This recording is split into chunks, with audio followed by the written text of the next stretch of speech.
Hi, welcome to my YouTube channel. My name is BDavid Duncan. I have been an artist, educator, and author for over 50 years. I am eager to share with you things I have learned and enjoyed over my long career.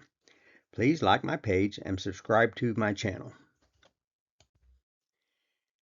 In this issue, I will introduce you to why I became an artist and later an author. It's a pretty interesting story, I think, so please stay tuned. I will also be presenting a current art I have available in each issue. They will change, so get a hold of me if you see something that you like. I need your help in finding a missing painting that's been missing for several years. It was taken by an unscrupulous gallery owner, and it's very dear to me.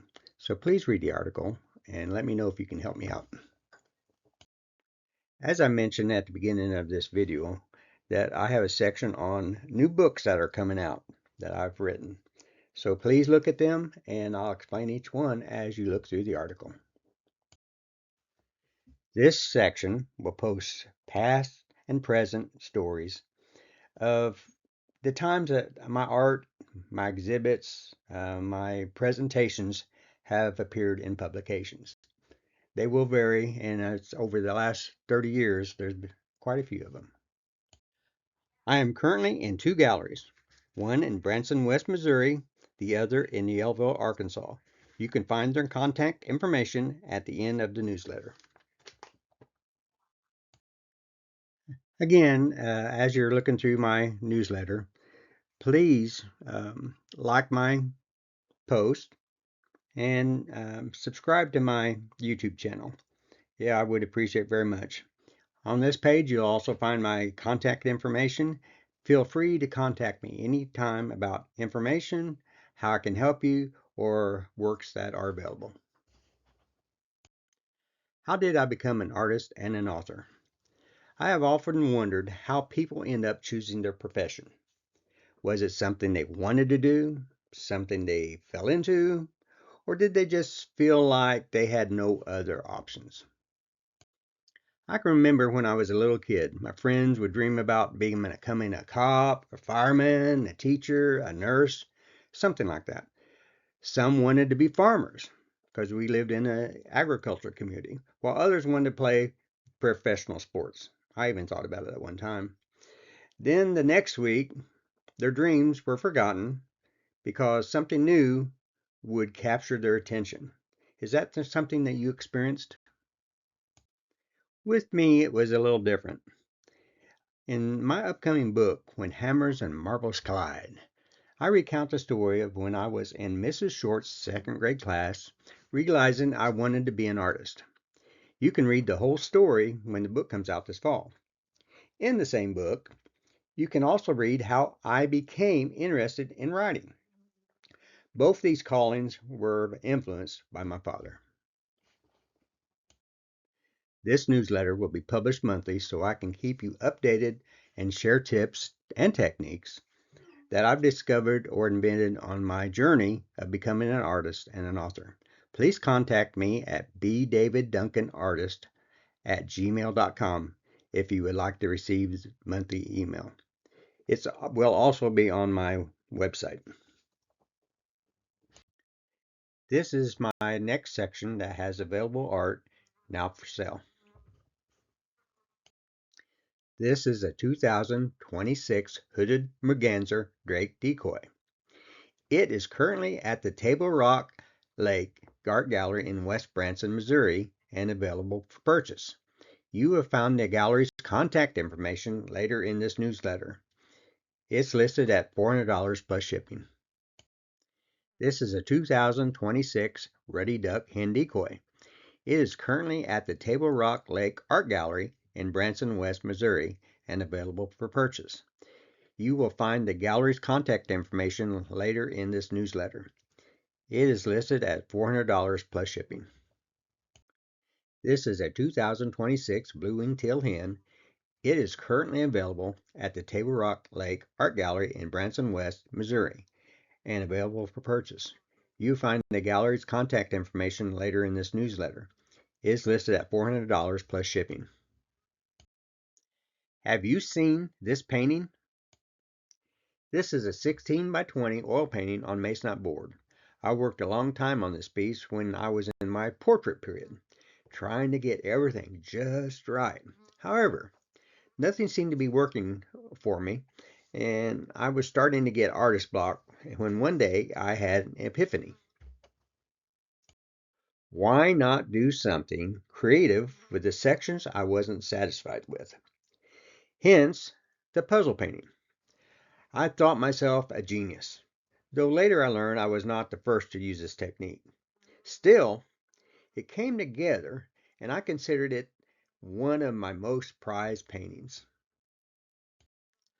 Hot Springs is a big money town here in Arkansas. After one of its gallery owners had purchased a crappie fish sculpture from me, he learned I had a portfolio of paintings sitting at home. He talked me into letting him have 10 of my best ones, including this one, the Chieftain.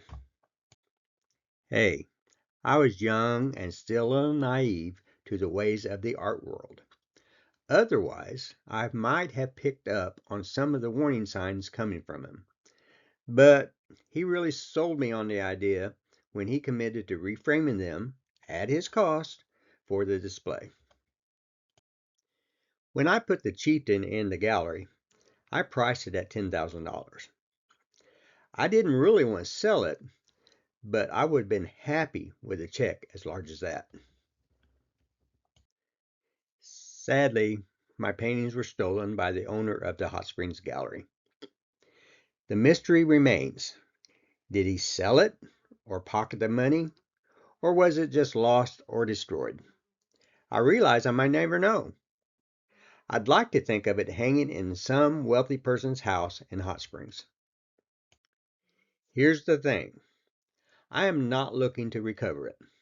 I would just like to know if it survived.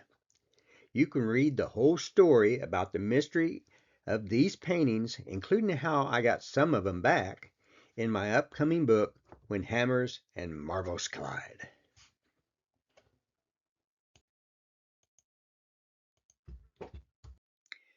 When Hammers and Marbles Collide.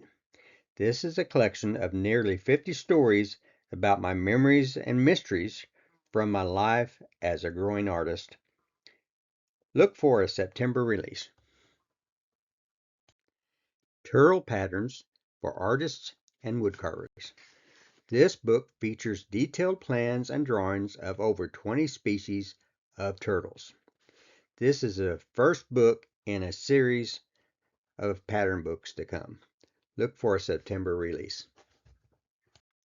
In the news. In 2022, I had the opportunity to write an article for a major art magazine. I had explored writing articles before, but never pulled the trigger. I finally decided to go for it. I contacted Wood Carving Illustrated magazine and approached them with this idea. They listened and asked for samples, saying they would get back in touch with me. A couple of months went by, and when I hadn't heard from them, I thought it was over. I'd given it my best shot, but I figured it wasn't going to happen. Lo and behold, the very next week, I received an email saying they wanted me to do an article on a Carolina wren. I was ecstatic. I had carved several Carolina wrens, albeit interacting with box turtles, so I knew it was a good subject for me. I never realized the amount of work that goes into creating an article. Planning each stage of the carving, taking pictures as each step was completed, developing a complete roadmap to its creation. Honestly, it was very exhausting and time consuming. I hoped each picture taken was good enough. There was no turning back as the carving progressed. As stressful as it was outweighed by the adventure I had. Starting the project, I had originally thought that the carving and painting would be the hardest steps. I was wrong. You see, carving and painting were the easiest parts because I was experienced. I didn't realize how difficult writing a little descriptive blurb for each picture would be. But now I can actually say this was where my thought processes started to grow from only creating art to be able to explain and talk about it. In the end, the article was accepted and printed in September of 2023. When I received my first author copies, I was overwhelmed to see my carving of the Carolina wren had been placed on the front cover. What an honor! I immediately forgot about the work and stress this first article doled out on me and began planning a second article. It was granted to me the next year with the subject of a bullfrog. It was the same amount of stress and work, but in the end, the results were the same. I'll introduce that article in a future newsletter. Will I ever do another one? For a period of time, I told myself no, but never say never. You can't be an artist or an author and not want to create. It's in our nature. So yes, a third idea and article is already on the drawing board. Stay tuned. This is my main gallery at Table Rock Art Guild and Gallery in Branson, West Missouri. It contains mostly my decoys and bird carvings. So look me up when you're going to Silver Dollar City.